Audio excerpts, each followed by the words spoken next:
Андријана со долна црта С го има следното прашање и вели дали сојата е добра и здрава замена за месото.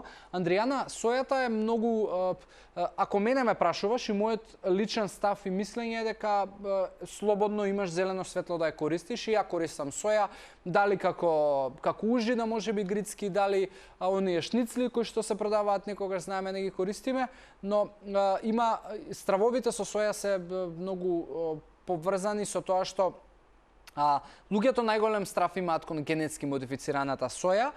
Прва работа, научни студии имаат и вакви и такви тврдења и мислења дека може да ги имитира естрогените, па да можеби кај мажите прави стерилност и така натаму, но тоа се уште не е докажано.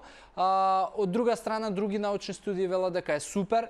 И јас некаде сум на таа страна, затоа што по друга страна сојата е растение кое што е комплетен протеин, односно ги има сите есенцијални аминокиселини.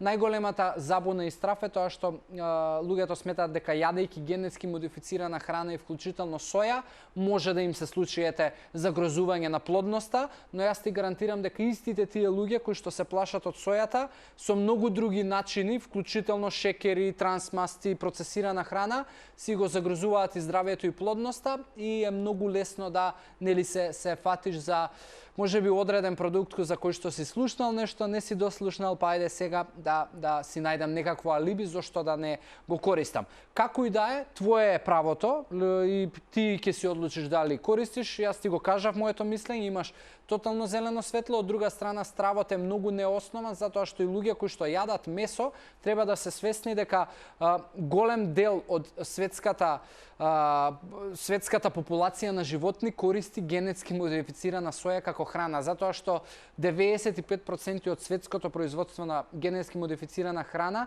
оди односно генетски модифицирана соја оди за сточна храна. Така да уопшто не се плаши. Еве, ти викам, јас имам зелено светло и добро мислење за сојата како замена за месо.